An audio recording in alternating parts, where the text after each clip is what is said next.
नमस्कार। सुनो कहानी श्रृंखला के अंतर्गत प्रस्तुत है कहानी अनिष्ट शंका, जिसके लेखक हैं मुंशी प्रेमचंद जी।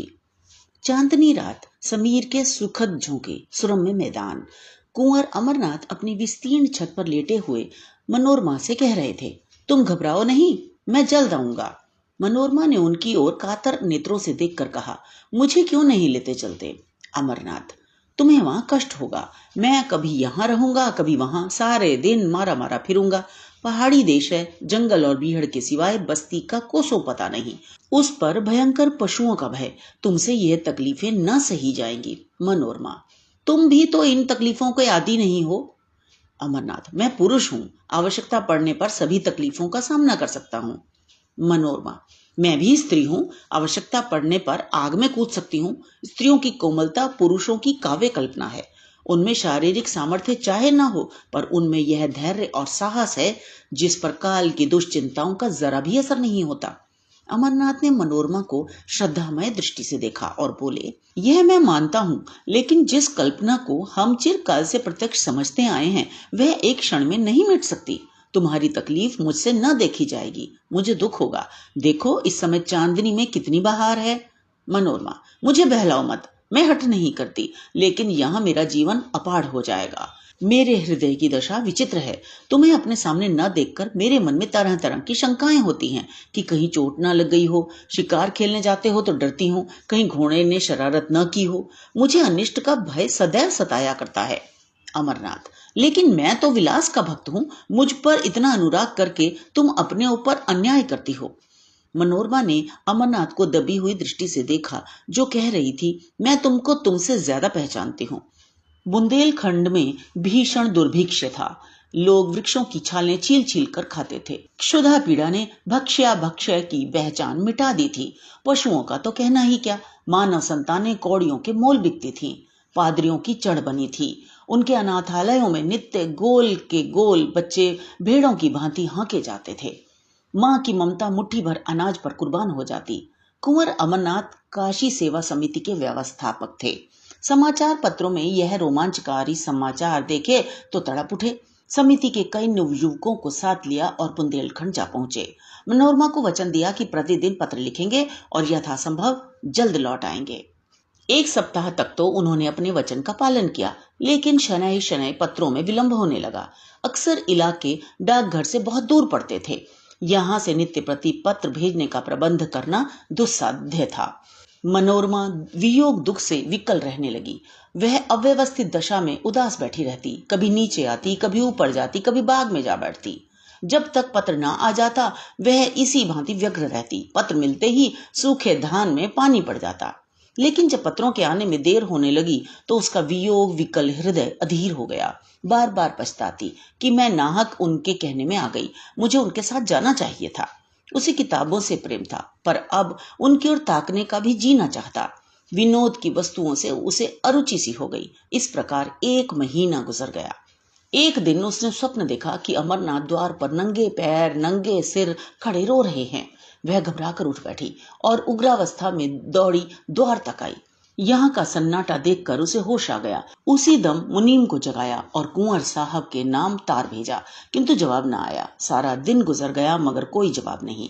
दूसरी रात भी गुजरी, लेकिन जवाब का पता न था। निर्मला निर्जल निराहार मूर्छित दशा में अपने कमरे में पड़ी रहती। जिसे देखती उसी से पूछती, जवाब आया? कोई द्वार पर आवाज देता तो दौड़ी हुई जाती और पूछती, कुछ जवाब आया? उसके मन में विविध शंकाएं उठती। लौंडियों से स्वप्न का आशय पूछती। स्वप्नों के कारण और विवेचना पर कई ग्रंथ पढ़ डाले, पर कुछ रहस्य न खुला। लौंडियां उसे दिलासा देने के लिए कहती, कुंवर जी कुशल से हैं। स्वप्न में किसी को नंगे पैर देखें तो समझो वह घोड़े पर सवार है, घबराने की कोई बात नहीं। लेकिन रमा को इस बात से तस्कीन न होती। उसे तार के जवाब की रट लगी हुई थी। यहाँ तक कि 4 दिन गुजर गए। किसी मोहल्ले में मदारी का आ जाना बाल वृंद के लिए एक महत्व की बात है। उसके डमरू की आवाज में खोचे वाले की क्षुधावर्धक ध्वनि से भी अधिक आकर्षण होता है। इसी प्रकार मोहल्ले में किसी ज्योतिषी का आ जाना मार्के की बात है। एक क्षण में उसकी खबर घर घर फैल जाती है। सास अपनी बहू के लिए आ पहुंचती है, माता भाग्यहीन कन्या को लेकर आ जाती है। ज्योतिषी जी दुख सुख की अवस्था अनुसार वर्षा करने लगते हैं। उनकी भविष्यवाणियों में बड़ा गूढ़ रहस्य होता है। उनका भाग्य निर्माण भाग्य रेखाओं से भी अधिक जटिल दुर्ग्राह्य होता है। संभव है कि वर्तमान शिक्षा विधान ने ज्योतिष का आदर कुछ कम कर दिया हो, पर ज्योतिषी जी के महात्म्य में जरा कमी नहीं हुई। उनकी बातों पर चाहे किसी को विश्वास न हो, पर सुनना सभी चाहते हैं। उनके एक एक शब्द में आशा और भय को उत्तेजित करने की शक्ति भरी रहती है। विशेषतः उसकी अमंगल सूचना तो वज्रपात के तुल्य है, घातक और दग्धकारी। तार भेजे हुए आज 5वां दिन था कि कुंवर साहब के द्वार पर एक ज्योतिषी का आगमन हुआ। तत्काल मोहल्ले की महिलाएं जमा हो गईं। ज्योतिषी जी भाग्य विवेचन करने लगे। किसी को रुलाया, किसी को हंसाया। मनोरमा को खबर मिली, उन्हें तुरंत अंदर बुला भेजा और स्वप्न का आशय पूछा। ज्योतिषी जी ने इधर उधर देखा, पन्ने के पन्ने उल्टे, उंगलियों पर कुछ गिना, पर कुछ निश्चय न कर सके कि क्या उत्तर देना चाहिए। बोले, क्या सरकार ने यह स्वप्न देखा है? मनोरमा बोली, नहीं, मेरी एक सखी ने देखा है। मैं कहती हूँ यह अमंगल सूचक है, वह कहती है मंगलमय है। आप इसकी क्या विवेचना करते हैं? ज्योतिषी जी फिर बगलें झांकने लगे। उन्हें अमरनाथ की यात्रा का हाल न मालूम था और न इतनी मोहलत ही मिली थी कि वहां आने के पूर्व वह अवस्था ज्ञान प्राप्त कर लेते जो अनुमान के साथ मिलकर जनता में ज्योतिष के नाम से प्रसिद्ध है। जो प्रश्न पूछा था उसका भी कुछ सूत्र सूचक उत्तर न मिला। निराश होकर मनोरमा के समर्थन करने में ही अपना कल्याण देखा। बोले, सरकार जो कहती हैं वही सत्य है, यह स्वप्न अमंगल सूचक है। मनोरमा खड़ी सितार के तार की भांति थर थर कांपने लगी। ज्योतिषी जी ने उस अमंगल का उद्घाटन करते हुए कहा, उनके पति पर कोई महान संकट आने वाला है, उनका घर नाश हो जाएगा, वह देश विदेश मारे मारे फिरेंगे। मनोरमा ने दीवार का सहारा लेकर कहा, भगवान मेरी रक्षा करो, और मूर्छित हो जमीन पर गिर पड़ी। ज्योतिषी जी अब चेते, समझ गए कि बड़ा धोखा खाया। आश्वासन देने लगे, आप कुछ चिंता न करें, मैं इस संकट का निवारण कर सकता हूँ। मुझे एक बकरा, कुछ लौंग और कच्चा धागा मंगा दें।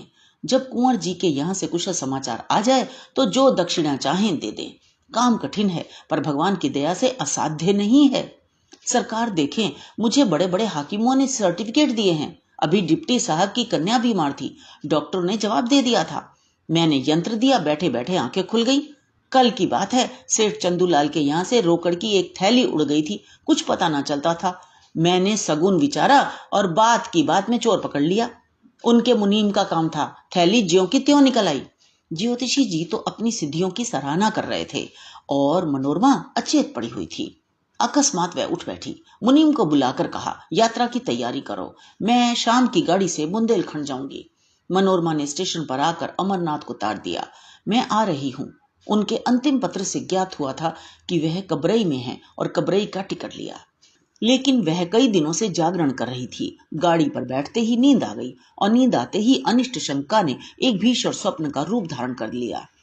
उसने देखा सामने एक अगम सागर है, उसमें एक टूटी हुई नौका हिलोने खाती बहती चली जाती है। उस पर न कोई मल्लाह है, न पाल न डांडे।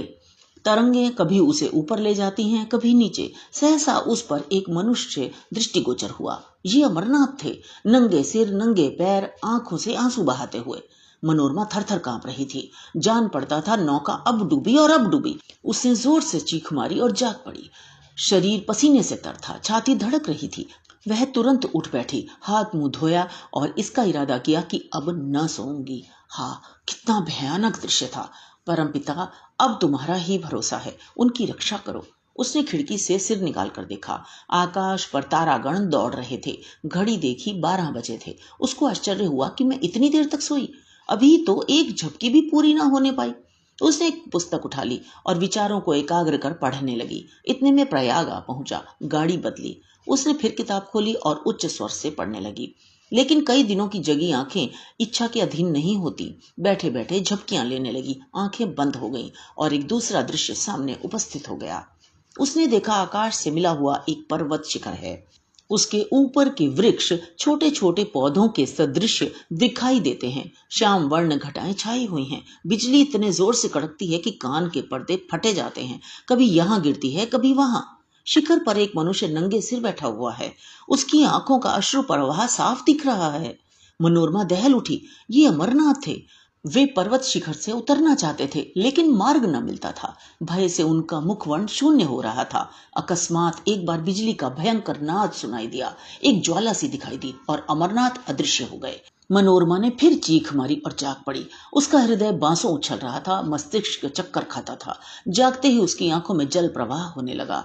वह उठ खड़ी हुई और कर जोड़कर ईश्वर से विनय करने लगी। ईश्वर, मुझे ऐसे बुरे बुरे स्वप्न दिखाई दे रहे हैं, न जाने उन पर क्या बीत रही है।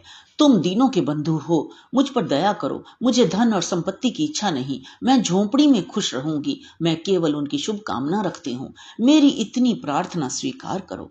वह फिर अपनी जगह पर बैठ गई। अरुणोदय की मनोरम छटा और सुखद शीतल समीर ने उसे आकर्षित कर लिया। उसे संतोष हुआ कि इसी तरह रात कट गई। अब तो नींद न आएगी। पर्वतों से मनोहर दृश्य दिखाई देने लगे। कहीं पहाड़ियों पर भेड़ों के गल्ले, कहीं पहाड़ियों के दामन में मृगों के झुंड, कहीं कमल के फूलों से लहराते सागर। मनोरमा एक अर्ध स्मृति की दशा में इन दृश्यों को देखती रही, लेकिन फिर न जाने कब उसकी अभागी आंखें झपक गईं। उसने देखा अमरनाथ घोड़े पर सवार एक पुल पर चले जाते हैं। नीचे नदी उमड़ी हुई है। पुल बहुत तंग है। घोड़ा रह रह कर बिदकता है और अलग हो जाता है। मनोरमा के हाथ पांव फूल गए। वह ऊंचे स्वर से चिल्ला चिल्ला कर कहने लगी, घोड़े से उतर पड़ो, घोड़े से उतर पड़ो। यह कहते हुए वह उनकी तरफ झपटी। आंखें खुल गईं। गाड़ी किसी स्टेशन के प्लेटफॉर्म से सनसनाती चली जाती थी। अमरनाथ नंगे सिर नंगे पैर प्लेटफॉर्म पर खड़े थे। मनोरमा की आंखों में अभी तक वही भयंकर स्वप्न समाया हुआ था। कुंवर को देखकर उसे भय हुआ कि वे घोड़े से गिर पड़े और नीचे नदी में फिसले जाते हैं। उसने तुरंत उन्हें पकड़ने के लिए हाथ फैलाया और जब उन्हें न पा सकी तो उसी सुप्तावस्था में उसने गाड़ी का द्वार खोला और कुंवर साहब की ओर हाथ फैलाए हुए गाड़ी के बाहर निकल आई। तब वह चौंकी। जान पड़ा किसी ने उठाकर आकाश से भूमि पर पटक दिया। जोर से एक धक्का लगा और चेतना शून्य हो गई। वह कबरई का स्टेशन था। अमरनाथ तार पाकर स्टेशन पर आए थे, मगर यह डाक थी, वहां न ठहरती थी। मनोरमा का हाथ फैलाए गाड़ी से गिरते देखकर हाँ हाँ करते हुए लपके, लेकिन कर्मलेख पूरा हो चुका था। मनोरमा प्रेम वेदी पर बलिदान हो चुकी थी। इसके तीसरे दिन वह नंगे सिर नंगे पैर भग्न हृदय घर पहुंचे। मनोरमा का स्वप्न सच्चा हुआ। उस प्रेम विहीन अवस्था में अब कौन रहता। उन्होंने अपनी संपूर्ण संपत्ति काशी सेवा समिति को प्रदान कर दी और अब नंगे सिर नंगे पैर विरक्त दशा में देश विदेश घूमते रहते हैं। ज्योतिषी जी की विवेचना भी चरितार्थ हो गई। तो ये तो थी कहानी। मुझे आशा है आपको आनंद आया होगा। इसी तरह हमारे साथ जुड़े रहिए। यदि आप मेरी कहानियां कुकू एफएम पर भी बिना विज्ञापन के सुनना चाहते हैं तो उसके लिए लिंक नीचे दिया गया है डिस्क्रिप्शन में। आप उसे क्लिक करके कुकू एफएम पर पहुंच सकते हैं और जो कोड दिया गया है उसे इस्तेमाल करके आप 50% ऑफ पा सकते हैं, यानी आपको 50% डिस्काउंट मिलेगा। तो मिलते हैं अगली कहानी में। धन्यवाद।